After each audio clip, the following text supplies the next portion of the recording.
Di dalam kita berdakwah, kita sudah ada metode yang telah ditentukan oleh Allah Subhanahu wa taala dan Rasulnya. Qul hadhihi sabili ad'u ila Allah ala basiratin ana wa man ittaba'ani wa subhanallahi wa ma ana minal musyrikin. Katakanlah ya Muhammad, sesungguhnya ini merupakan jalanku yang aku menyeru manusia di atas jalan tersebut, di atas basirah. Dan aku dan orang-orang yang bersamaku berjalan di atas jalan ini. Jadi dalam seorang berdakwah, kontennya itu sesuatu yang sudah jelas dan gamblang, disebutkan oleh Nabi SAW.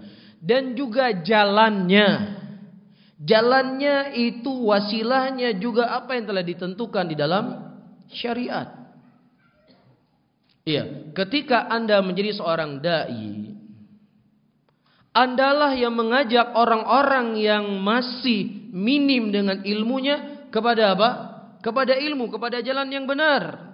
Jangan sampai Anda orang yang memiliki ilmu, kemudian Anda ikuti keinginan orang-orang yang tidak punya ilmu. Ini kan terbalik namanya.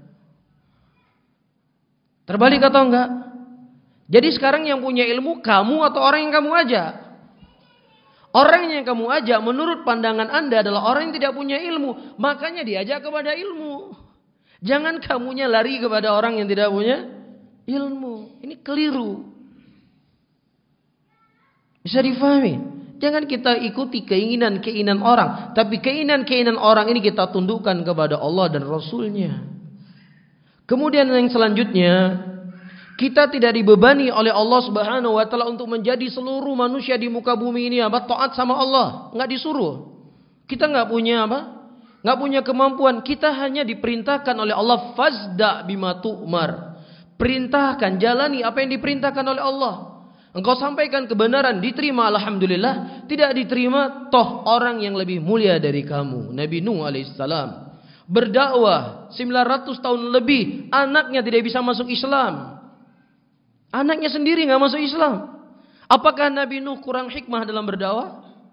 Apakah Nabi Nuh kurang keren dalam berdakwah? Apakah Nabi Nuh mungkin kurang gaul dalam berdakwah sehingga anaknya sendiri tidak bisa masuk Islam?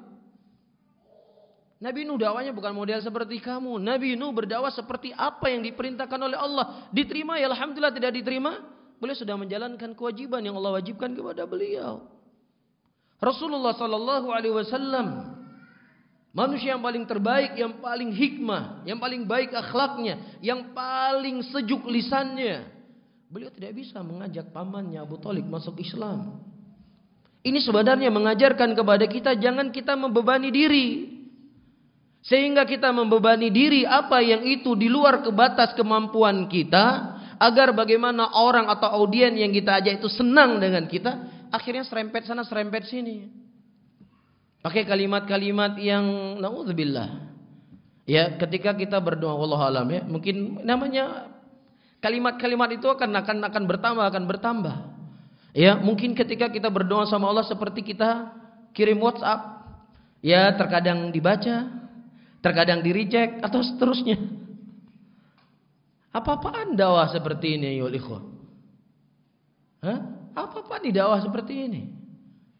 Ya, akhirnya naudzubillah keluar dari mulut laki-laki ini, Nabi Musa itu premannya Nabi. Untuk apa dia mengucapkan kalimat seperti ini? Supaya apa? Supaya kelihatan gaul, supaya kelihatan anak muda nanti bisa mencocoki Aisyah. Berarti kalau perempuan suka jalan-jalan, suka kesana kemari, itu wanita yang baik. Padahal Allah mengatakan waqarna fi buyutikunna, hendaknya wanita-wanita tersebut tinggal di rumah-rumah mereka.